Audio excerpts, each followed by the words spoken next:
Hello friends, ધમુસ kitchen and vlog પર તમારું સ્વાગત છે. મિત્રો, આજે આપણે એકદમ અલગ રીતે ખૂબ જ હેલ્ધી બનતી ફરાળી ખીચડી બનાવીશું. જો તમે બટાકા ખાવાનું ટાળતા હોવ અને રોજ રોજ એક સરખી શીંગ બટાકાની કે સાબુદાણાની ખીચડી ખાઈને કંટાળી ગયા હોવ તો આ ખીચડીને એક વખત બનાવી જુઓ. અને હા, એ ન માનશો કે દૂધીની ખીચડી છે તો સ્વાદમાં મોળી કે ફીકી લાગશે. ખૂબ જ ચટપટી અને ટેસ્ટી પણ બને છે. પહેલાં ક્યારેય તમે આ રીતે નહીં બનાવી હોય તો ચાલો ઝડપથી બનાવવાની રીત જોઈ લઈએ.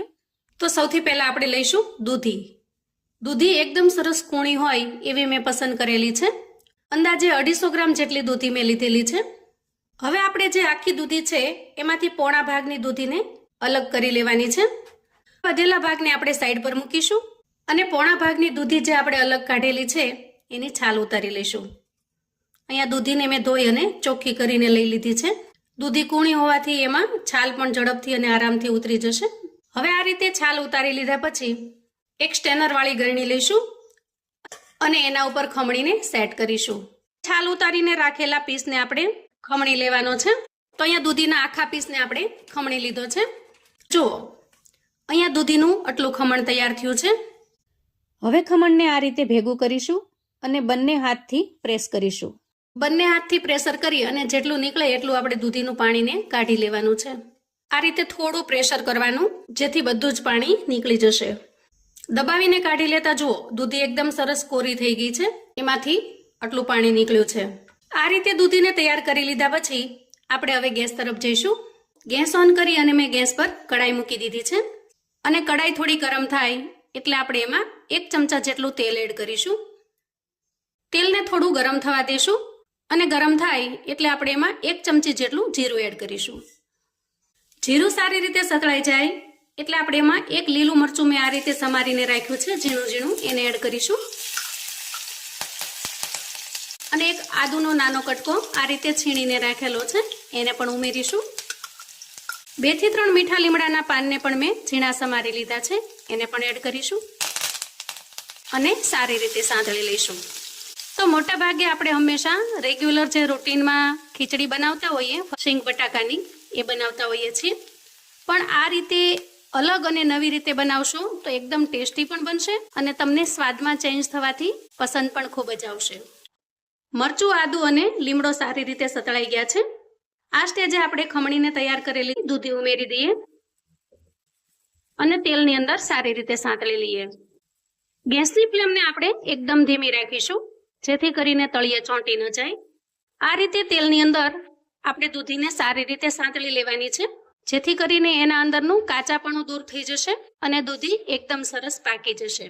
મોટે ભાગે ફરાળની અંદર આપણે દૂધીનો હલવો ખાતા હોઈએ, દૂધીની બરફી ખાતા હોઈએ, પણ આ રીતે દૂધી ઉમેરી અને તમે ક્યારેય શીંગ બટાકાની ખીચડી જો ન ટ્રાય કરી હોય તો આજની રેસીપી સ્પેશિયલ છે અને એટલી ટેસ્ટી બનશે કે તમે પછી હંમેશા દૂધી નાખેલી શીંગ બટાકાની ફરાળી ખીચડી ખાવાનું પસંદ કરશો. તો હવે ઢાંકણ ઢાંકીશું અને અંદાજે 2 મિનિટ સુધી દૂધીને સારી રીતે સતળાઈ જવા દઈએ. અંદાજે 2 મિનિટ પછી આપણે ઢાંકણ ખોલીને ચેક કરી લઈએ. તો જો દૂધી પણ એકદમ સરસ ચડી ગઈ છે. આ રીતે મેશ કરીએ તો મેશ પણ થઈ જાય એવી સરસ ચડી ગઈ છે. આ સ્ટેજે આપણે 2 મીડિયમ સાઇઝના બટેકાને બાફી અને મેશ કરી લીધા છે. જો આ રીતે મેં મેશ કરીને તૈયાર કરેલા છે. હવે આપણે સૂકા મસાલા કરી લઈએ. તો અહીંયા હું 1 ચમચી જેટલું લાલ મરચું પાવડર એડ કરું છું. તમે જો ફરાળમાં લાલ મરચું ન ખાતા હો, ખાસ માટે લીલું મરચું એ પ્રમાણે લેવું. અડધી ચમચી જેટલી હું અહીંયા હળદર એડ કરું છું. તો ઘણા હળદર પણ નથી ખાતા ફરાળમાં, તો અહીંયા તમારે હળદરને સ્કીપ કરી દેવાની. અડધી ચમચી જેટલો આપણે અહીંયા શેકેલા જીરાનો પાવડર લઈશું. સ્વાદ પ્રમાણે મીઠું એડ કરીશું અને ઉમેરેલા મસાલાને સારી રીતે મિક્સ કરી લઈએ. તો અહીંયા જુઓ, દૂધી અને બટેકાનું મિશ્રણ સારી રીતે તૈયાર થઈ ગયું છે અને બધા જ મસાલા સારી રીતે મિક્સ પણ થઈ ગયા છે. આ સ્ટેજે આપણે એક નાની વાટકી જેટલો શિંગદાણાનો ભૂકો લીધો છે. અહીંયા શિંગદાણાને શેકી અને પછી એનો મેં ભૂકો કરીને તૈયાર કરેલો છે, એને એડ કરી દઈએ. અને ત્યાર પછી એક નાની વાટકી જેટલો અહીંયા મેં ફરાળી ચેવડો લીધો છે. કોઈ પણ ફરાળી ચેવડો તમે આમાં યુઝ કરી શકો છો અથવા તો બજારની અંદર જે તમને તૈયાર મળે છે ફરસાણવાળાની દુકાને એ પણ તમે એડ કરી શકો છો. ચેવડો ઉમેર્યા પછી આપણે અહીંયા 1.5 ચમચી જેટલી દળેલી ખાંડ ઉમેરીશું. ગળપણ માટે અને 1 લીંબુનો રસ ઉમેરીશું. આ રીતે લીંબુનો રસ અને ખાંડ એડ કરવાથી સૂકી ભાજી એકદમ સરસ ચટપટી અને ખાટી મીઠી બને છે. મેં અહીંયા 1 આખા લીંબુનો રસ ઉમેરેલો છે. તમને જેટલી ખટાશ ફાવતી હોય એ પ્રમાણે તમારે લીંબુનો રસ એડ કરવાનો. અને જો લીંબુનો રસ તમને ફાવતો ન હોય તો તમે અહીંયા આમચૂર પાવડર પણ એડ કરી શકો છો. એનાથી પણ ખૂબ જ સરસ ચટપટી અને ખાટી મીઠી એવી ફરાળી ખીચડી બનીને તૈયાર થશે. ત્યાર પછી અહીંયા 2 થી 3 ફુદીનાના પાનને મેં આ રીતે ઝીણા સમારી લીધા છે, એને એડ કરી દઈએ. આના અંદર ફુદીનાનો ટેસ્ટ ખૂબ જ અમેઝિંગ લાગે છે. તમને જો ફુદીનાનો ટેસ્ટ ન ફાવે તો તમે એને પણ સ્કીપ કરી શકો છો. અને હવે આપણે બધી જ વસ્તુને સારી રીતે મિક્સ કરી લેવાની છે. તો અમુક વસ્તુ એવી છે કે જેનાથી સ્વાદની અંદર ખૂબ જ વધારો થાય છે અને ખીચડીનો ટેસ્ટ એક અલગ લેવલ સુધી જઈને મસ્ત બનીને તૈયાર થાય છે. પણ અહીંયા જે વસ્તુ તમને ન ફાવતી હોય એને તમે સ્કીપ કરી શકો છો. આના અંદર આપણે શિંગદાણાના ભાગનું મીઠું નથી એડ કરેલું, કેમ કે આપણે જે ફરાળી ચેવડો એડ કરેલો છે એના અંદર ભરપૂર મસાલા હોય છે, એટલે વધારાના મસાલા આપણે એડ કરવાની જરૂર હોતી નથી. હવે આપણે એડ કરીશું થોડી કોથમીર. ઘણા ફરાળની અંદર કોથમીર પણ નથી ખાતા, તો તમે જો ન ખાતા હો તો તમે કોથમીર પણ સ્કીપ કરી શકો છો. તો એકદમ ટેસ્ટી અને ખૂબ જ મજેદાર એવી ફરાળી ખીચડી બનીને તૈયાર થઈ ગઈ છે. હવે આપણે ખીચડીને સર્વ કરી લઈએ. તો તૈયાર છે એકદમ ટેસ્ટી અને નવી રીતે બનાવેલી ફરાળી ખીચડી. એકદમ નવા ટેસ્ટની અંદર ખૂબ જ મજેદાર લાગે છે. ચટપટી અને ખૂબ જ મજેદાર હોવાથી આ ટેસ્ટ તમને બધાને ખૂબ જ પસંદ આવશે. તો જ્યારે પણ તમે ફરાળ ઉપવાસ કરો ત્યારે એક વખત આ રીતે ચોક્કસથી દૂધીની ફરાળી ખીચડી બનાવજો. અહીંયા તમે એનો લુક જોઈ શકો છો, એકદમ ટેમ્પટિંગ. જોતાં જ મોઢામાં પાણી આવી જાય અને ફરાળ કરવાનું મન થઈ જાય એવો સરસ બનીને તૈયાર થયો છે. અને એના અંદર દૂધી તો બિલકુલ ચડી ગઈ છે. જુઓ, એકદમ સરસ ચડી ગઈ છે. આ રીતે અલગ ટેસ્ટથી બનાવીને તૈયાર કરશો તો તમને ફરાળ કરવાની પણ ખૂબ જ મજા પડી જશે. અહીંયા મેં લાલ મરચાંને આ રીતે ઝીણું સમારી લીધું છે, એટલે કે લીલું મરચું જે લાલ થઈ ગયું હોય એને આ રીતે ઝીણું સમારી લીધું છે. એનાથી થોડું ગાર્નિશિંગ કરી દઈએ. તમે અહીંયા દાડમના દાણા પણ લઈ શકો છો. તો અહીંયા તૈયાર છે એકદમ ટેસ્ટી એવી ખીચડી. ત્યાર પછી હવે દૂધીમાંથી જ થોડી અલગ રીતે બનતી દૂધી સાબુદાણાની ફરાળી ખીચડીની રીત જોઈ લઈએ. જેથી તમને ફરાળમાં સાબુદાણા ખાવાનું પસંદ હોય તો તમે આ રીતે પણ બનાવી શકો છો. સૌથી પહેલા આપણે 1 વાટકી જેટલા સાબુદાણા લઈશું. તો અહીં આપણે જેટલી ખીચડી બનાવી હોય એના પ્રમાણમાં સાબુદાણા લેવાના છે. આજે હું 2 જણ માટે ખીચડી બનાવી રહી છું, તો મેં એ પ્રમાણમાં સાબુદાણા લીધેલા છે. હવે આપણે એક મિક્સિંગ બાઉલ લઈશું અને સાબુદાણાને એમાં ટ્રાન્સફર કરીશું. થોડું પાણી નાખી અને સારી રીતે ધોઈ લઈએ, જેથી કરીને એના અંદર કાંઈ ધૂળ માટી કચરો હોય તો એ નીકળી જાય. અને સારી રીતે ધોઈ આ પાણીને દૂર કરી લઈએ. તો જુઓ, આ રીતે ધોઈ અને એમાંથી બધું જ પાણી આપણે નિતારી લેવાનું છે. ત્યાર પછી આપણે જે વાટકીના માપથી સાબુદાણા લીધેલા છે એ જ વાટકીના માપથી પાણી ઉમેરવાનું છે. તો અહીંયા 1 વાટકી સાબુદાણાની સામે 1 વાટકી જેટલું પાણી ઉમેરીશું અને આ રીતે સાબુદાણાને સારી રીતે ફેલાવી લઈશું. ખાસ કરીને સાબુદાણાની જ્યારે આપણે કોઈ પણ વાનગી બનાવતા હોઈએ અને એમાં સાબુદાણાને પલાળવાનો સ્ટેપ હોય તો એ ખૂબ જ મહત્વનું હોય છે. કેમ કે સાબુદાણા જો સારી રીતે પલળેલા હશે તો જ તમારી રેસિપી સારી બનશે. આજે આપણે અહીંયા દૂધી અને સાબુદાણાની ફરાળી ખીચડી બનાવી રહ્યા છીએ, તો એના માટે પણ એકદમ પરફેક્ટ એવા પલળેલા સાબુદાણા હશે તો જ આપણી ખીચડી ખૂબ સરસ એવી બનીને તૈયાર થશે. તો અહીંયા તમારે પરફેક્ટ માપ પ્રમાણે જેટલા સાબુદાણા છે એટલું જ પાણી ઉમેરવાનું છે. હવે આપણે મિક્સિંગ બાઉલને ઢાંકી દઈશું અને આ રીતે 4 કલાક જેવું સાબુદાણાને સારી રીતે પલળવા દઈશું. હવે અંદાજે 4 કલાક પછી આપણે સાબુદાણાને ચેક કરી લઈએ. તો જુઓ, અહીંયા સાબુદાણા આપણે જેટલા પલાળ્યા હતા એના કરતાં સાઇઝમાં ડબલ થઈ ગયા છે અને આ રીતે એકદમ સરસ રીતે પલળી પણ ગયા છે. આ રીતે નીચે તમે ચેક કરશો તો નીચે બિલકુલ પાણી પણ નહીં હોય, એટલે કે આપણે જેટલું પાણી સાબુદાણાની અંદર ઉમેરેલું છે એ બધું જ સાબુદાણામાં સોક થઈ ગયું છે. આ રીતે સાબુદાણાનો એક દાણો લઈ અને ચેક કરી લઈએ. જુઓ, આરામથી મેશ થઈ જાય છે અને આ રીતે મેશ થઈ જાય તો સમજવાનું કે એકદમ પરફેક્ટ રીતે પલળી ગયા છે. હવે આપણે આગળની તૈયારી કરીએ.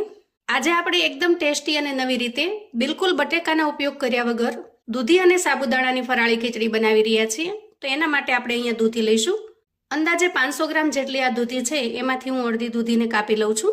હવે દૂધીના આ પીસની આપણે છાલ ઉતારી લઈએ. અહીંયા દૂધીનું પ્રમાણ તમારે થોડું વધારે રાખવું હોય તો વધારે પણ રાખી શકો છો અને ઓછું રાખવું હોય તો ઓછું રાખી શકો છો. તો તૈયાર કરેલા દૂધીના પીસને આપણે ખમણી લેવાનો છે. એના માટે થઈને મેં અહીંયા મીડિયમ જે કાણાવાળી આવે છે એવી ખમણી લીધેલી છે અને દૂધીના પીસને ખમણી લઈશું. તો જુઓ, અહીંયા દૂધીનું ખમણ બનીને તૈયાર થઈ ગયું છે. હવે આપણે ગેસ તરફ જઈશું. ગેસ ઓન કરી અને ગેસ ઉપર મેં એક નોનસ્ટિક પેન મૂકી દીધું છે. આજની ફરાળી ખીચડી બનાવવા માટે આપણે નોનસ્ટિક પેનનો ઉપયોગ કરીશું અથવા તો કોઈ જાડા તળિયાની કડાઈ લઈશું. હવે જુઓ, અહીંયા મેં 1 વાટકી જેટલા શિંગદાણા લીધા છે. સૌથી પહેલા આપણે આ શિંગદાણાને રોસ્ટ કરી લેવાના છે, એટલે કે શેકી લેવાના છે. ગેસની ફ્લેમને એકદમ ધીમી રાખી અને શિંગદાણાને સારી રીતે શેકી લઈએ. હવે અહીંયા જુઓ, શિંગદાણા સારી રીતે શેકાઈ ગયા છે. શેકેલા શિંગદાણાને આપણે એક પ્લેટની અંદર કાઢી લઈએ અને ઠંડા થવા દઈએ. હવે આપણે કડાઈમાં 1 ચમચા જેટલું તેલ લેવાનું છે. અહીંયા ફરાળી ખીચડી બનાવવા માટે હું શીંગ તેલનો ઉપયોગ કરી રહી છું, કેમ કે મોટાભાગની ફરાળી વસ્તુને શેકવામાં અને તળવામાં શીંગ તેલનો ઉપયોગ ખૂબ સારો લાગે છે. મારી પાસે જો શીંગ તેલ અવેલેબલ ન હોય તો તમે કોઈ પણ કુકિંગ ઓઇલ છે એને વાપરી શકો છો.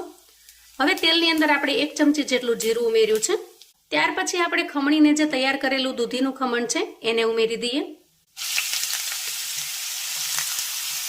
આપણે જ્યારે ખીચડી બનાવવાની હોય ત્યારે જ દૂધીને ખમણવાની, કેમ કે જો થોડી વાર માટે પણ જો પડી રહેશે ને તો એ દૂધીનો કલર કાળો થઈ જશે. દૂધીને ખમણ્યા પછી એમાં જે પાણી છે એને એમને રહેવા દેવાનું છે, કેમ કે એ પાણીમાં જ આપણે દૂધીને સારી રીતે બાફી લેવાની છે, શેકી લેવાની છે.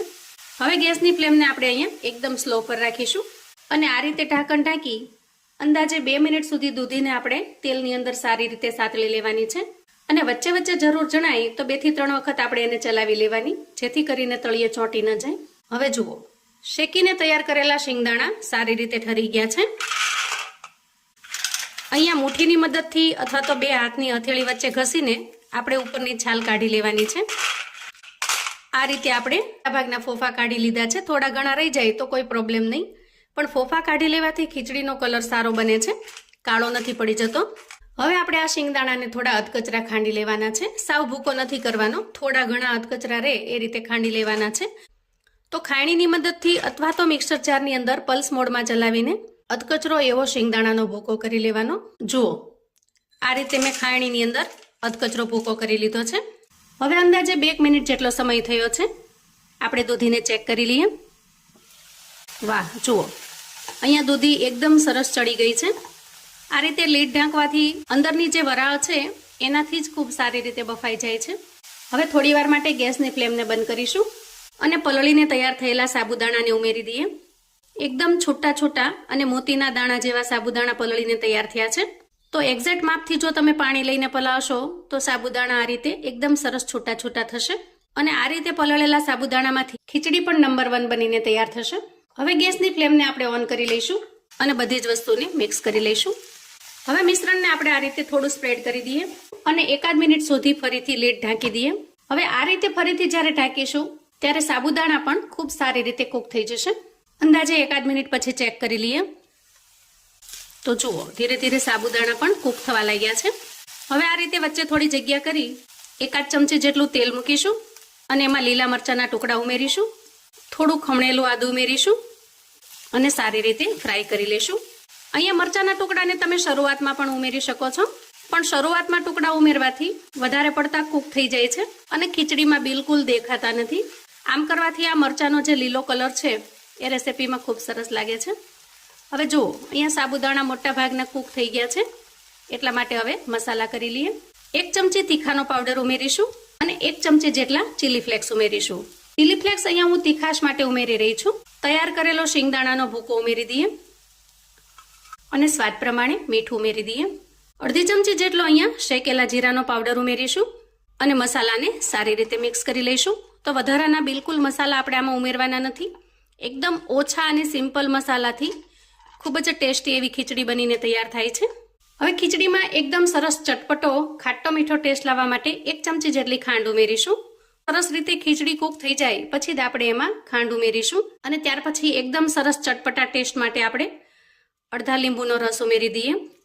તો આ રીતે સરસ રીતે ખીચડી કૂક થઈ જાય ને પછી જ આપણે ગળપણ અને ખટાશ ઉમેરીશું અને સારી રીતે મિક્સ કરી લઈએ. ખીચડી કૂક થયા પહેલા જ જો આપણે લીંબુ ઉમેરીશું તો એ સારી રીતે ચડશે નહીં, એટલા માટે આપણે એને છેલ્લે ઉમેરવાના છે. આ સ્ટેજે ઉમેરીશું થોડી કોથમીર અને સારી રીતે મિક્સ કરી લેશું.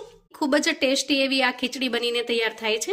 આ પહેલા તમે જો ક્યારેય આ રીતે દૂધી અને સાબુદાણાની ખીચડી ટ્રાય ન કરી હોય તો એક વખત મારા કહેવાથી પણ ચોક્કસથી બનાવજો. કેમ કે ફરાળી ખીચડી તો તમે ઘણી ખાધી હશે, પણ આ રીતે એકદમ ટેસ્ટી અને હેલ્ધી એવી ફરાળી ખીચડી ક્યારેય ટેસ્ટ નહીં કરી હોય. અહીંયા આપણી ખીચડી રેડી છે. ગેસની ફ્લેમને આપણે અહીંયા બંધ કરીશું અને ખીચડીને સર્વ કરી લેશું.